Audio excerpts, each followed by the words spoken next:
Honey, I don't want to film you going down to the ground, okay? Say hi, baby. Wave, honey.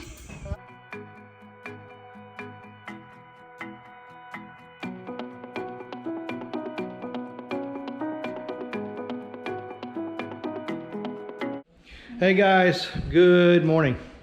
We are back in the Philippines, and one of the first things I need to get done is something I actually put off when we left to go back to the US, because I had purchased this thing with the intention of installing it then, but then we got word that Jen and Genesis visas finally came through. We were bumping up against the timeline with a baby coming. So we needed to get to Texas, spend some time with mom and dad, let them meet my family, and then get on back to the Philippines a few months later.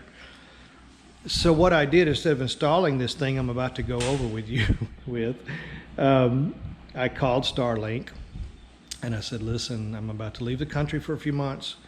I just got my Starlink equipment, but I really don't want to pay for service while I'm gone, because it is not cheap compared to other things that are available here in the Philippines. It's about 2,700 pesos a month is what the service costs. The equipment cost around 29,900 pesos, and that's with, including shipping from the US to my door. This month, in August of this year, they just lowered the price. I don't know if it's a permanent lowering of the price of the equipment or something that's temporary, but they dropped it 10,000 pesos. Gosh, I wish I had just waited, but I didn't know that. Like I said, I had planned on purchasing it and installing it immediately, but again, plans changed. So Starlink said, no problem, we'll put you on hold. So they did, and now we're back, and now I really want to get this system in. Just kind of wanted to show you what comes with the equipment, and then we'll kind of video and talk about the installation itself. I've never done anything like this before, so I've had to do a little bit of research on my own. Of course, one of the key points to installing it correctly is to find the best location for your dish, and with a clear view of the sky. And in our case, since we're in the northern hemisphere, it needs to be a clear view of the northern sky, which happens to be the best view we have here at this house. I built the back of the house facing north, and we're on an elevated rice field, so the lower part of the rice field is down at the creek bottom, which is on the north side of the house. So the trees are lower, which means I've got a really good shot of the north sky. So we should not have any problem getting connectivity with our Starlink. What this is going to do for us right now, we didn't have a lot of, well, in fact, we had one choice with the internet where we built, and that was a little local company called C&E out of Cuyopo, and it's been good. I mean, of course, anytime it rains or the wind blows a little hard, the little tower that we connect to over at the elementary school, goes down, and they have issues, and it's not always a quick fix. And unlike the US, when you're down for 3 or 4 or 5 days with your internet, they don't credit your account. You continue to pay what you pay. It's not real expensive. I think ours is about 1,500 pesos a month for internet service. The problem here is we get 10 megabytes of internet with this service. It is a dish, sits on top of our house, connects to a dish is at the elementary school, which connects to a dish that's over on Mount Balai, I think is what it's called. Anyway, a lot of dishes involved, and as you can guess, there can be issues with that. But having nothing else to go from, it's really been okay for us. We've been able to do what we need to do. There are times when Jim needs to upload a vlog or something, and it takes literally all night. And many attempts to get that to happen.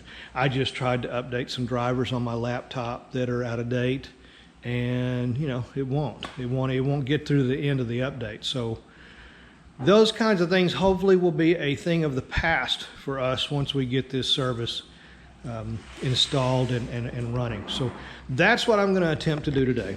Let me show you kind of what comes with it. This was delivered to my home on the back of a motorcycle. This is the Starlink box, and these are the things that come in it. The main thing, the biggest thing you're going to see is the dish. And I think this is generation 2, I think is what they call it. Pretty nice. It's already had the cable connected. I didn't have to connect it. Somebody had already done that for me, but it is very easy to connect. It just goes right in here and slides up into that area there. I hope that came out okay. Get about a 75, I believe it's 75 foot of cable that connects to your router. Comes with a little stand. I don't know that this is going to be a permanent solution. We're going to actually, I think, put this on top of part of our metal roof. So I may have to go find some other ways to connect this to the ribbed roofing on top of my house. I've been looking into that too. The challenge is going to be finding it here. I've already looked on Lazada, not available. I found what I need in the US, but getting it here would be very costly. So I haven't given up, but this is a good temporary thing. We're just going to set it up there for now. Keep an eye on the weather. If I've got any typhoons coming and I don't have this secured yet, then I'll have to just pull it down for a few days and go from there. Comes with the router, if you would. Kind of cool looking. It's got 2 connections on the bottom here. One for your power, which is the larger of the 2, and then the other end of this will come into the house and connect in right here. A lot of what goes on with this is through the app. It actually can help you locate the best part of the sky to have your dish pointed to, and help you see if you've got a clear field of vision for it. The one thing, I think the thing I struggled with the most so far this morning was just when I pulled up the app, it kept telling me to do all these security settings and calibrate my compass and this and that. I'd never done that before, so had to kind of work through that, but I did figure that out. It's just a series of steps to go through to do that. If you get to that part and you struggle, there's all kinds of stuff out there on YouTube you can look at to kind of help walk you through that. I just Googled how do I calibrate my compass on my iPhone XR, and it gave me step-by-step instructions, so pretty easy to overcome. That's it as far as equipment-wise. So our plan is we're going to go up on, let me just kind of walk out here with you real quick. We're going to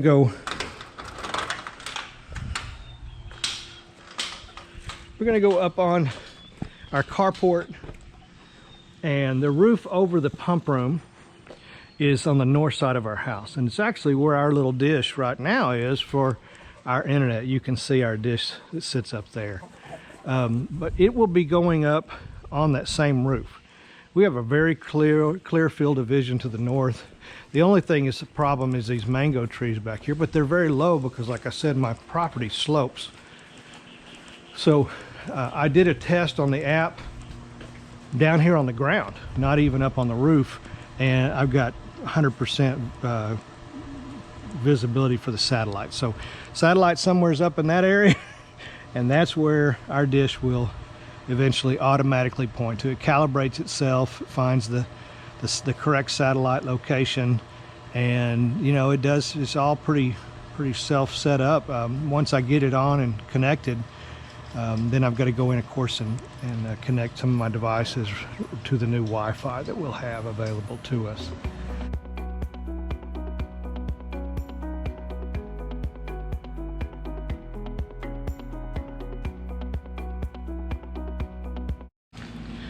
Shouldn't be too difficult, but we'll see. I'm not one that likes to see cables and stuff hanging around my house, but in a house like this, it's concrete. There's only so much that you can hide. I'm basically going to follow the path of the current internet, which you can see a little bit of it comes down here, and then a little bit it goes into there, and that's actually where it enters our house. So I'm just going to follow that same path. I may have to make a bigger hole into the window frame to get that connection, through it, but once I get that done, that really should be it. Here's Anya, my baby. By the way, my baby grew up while we were gone to Texas. She was a little puppy when we left, and she is not a little puppy anymore. Matter of fact, this dog has the scariest bark I've ever heard in my life. She doesn't bark much, but when she does, it'll make you open your eyes for sure. Catch you up a little bit on the house. Everything, Mars did a wonderful job. Mars is our caretaker, and she kind of took care of things while we were gone. Everything's running wonderfully. Everything doing great. What we're doing now is of course we're in rainy season, so basically our vegetable garden is done. So right now she's preparing, she's taking out all the trellises down, taking everything down, because what we'll do is we'll come in here with a tractor and we'll till all this up. I've added a lot of new soil to this.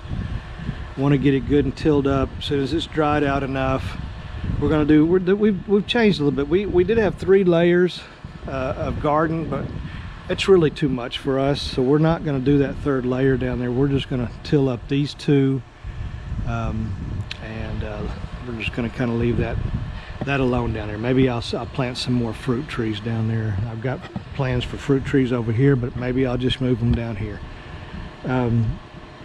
So that's kind of what we're going to do with the garden moving forward. Hopefully by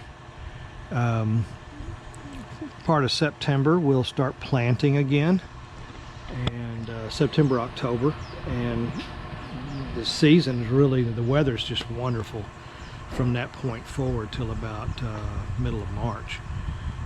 Wonderful weather at that point. Great for growing vegetables. Our garden did really well. We planted some things a little too late, and we ended up into the rainy season before. Like I had some Texas onions and carrots, and boy, they were looking great, and then the rainy season hit and they just went south on us. So we're going to plant those a little earlier this year and see if we can't come up with some big old onions. Our papayas are making huge papayas. So I'm kind of excited to maybe get some fruit trees in. We just haven't had a chance to get them in this year. Landscaping in the front's just about done. We've got one more small section that we're gonna do, and that's over here at the very end, right over there. I left that for last, and we're gonna put a little concrete bed around that mango tree, and we got to put a drain over in that back corner. You can see where during the rainy season the water came up on the wall, but that's just high enough to go into my catch basins there. So we never had any water in the house, but all that water's got to get outside of that wall and off over to the side property. So we're going to get this done, get it looking nice, and do some more in our flower beds, and everything's coming along nicely. I'm real happy with how things have turned out. It's just such a peaceful place, such a beautiful place to be. Hanging out at the pool in the mornings or in the evenings when the sun's going down. It's just in the middle of the day. My family doesn't like to be out there. They're a little scared of the sun. Yours truly is not. I probably should be, but I'm not. I can go out that pool any time of day, doesn't matter. Rice fields are looking beautifully green. Pond is full from the rainy season. Trees really come out this time of year, so Mount Balungao is a little hard to see behind that grove of trees back there on the backside of that rice field, but I can still see my little extinct volcano. Hey guys, just a real quick update on the Starlink. Took me maybe 5 minutes to set up my dish and run my cable. The worst part about it was getting up on top of a hot metal roof. Once I got it up there, we have perfect visibility of the northern sky, so we had absolutely no trouble finding the satellite. Perfect, no obstructions. Takes about 8 hours for it to work through a process of determining what obstructions you do have and pinpointing the dish automatically to the perfect location. So after about an 8-hour period, it came up and told me I had no obstruction, so that was great. Got it hooked up to the router like I said, maybe 5 minutes to do all that. Then I went into the app and set up our Wi-Fi and started moving our different systems onto that platform. Initially, we were getting about 150 megabyte download speed and maybe a 30 megabyte upload. But as time went, the longer it was connected and we were using it, maybe a couple of days, that download speed went up to 240, I guess. It's all 250, somewhere down there, and at times it's up around 300. So I couldn't be happier, because what we had literally was 10 megabyte per second download. So we have significantly improved our ability to upload videos and the things that we need to do that in the past have been so difficult. I had shared with you that I tried to update some drivers on my computer. My laptop had 16 drivers that needed to be updated. Wasn't able to update a single driver using our C&E internet service. It's just too small of a download. With the Starlink, I'd updated all 16 drivers in about 15 minutes. Just boom, it would download one, go to the next, go to the next, go to the next. So huge difference for us. I think it's going to turn out to be a very positive change in our internet. So just kind of wanted to let you know that it's really pretty simple to set up. Anything that I stumbled on, like the setting the compass on my phone, which really only had to do with the initial trying to figure out where the dish needed to point. That helps you do that. So that was really the only thing I had to actually Google to find out how to set that up on my phone. So other than that, the process was super simple. So as of right now, we're good. I don't know that I could ask for better at this point. So just wanted to update you, let you know that it went really well, and we'll see you guys later. The good, the bad, the Philippines.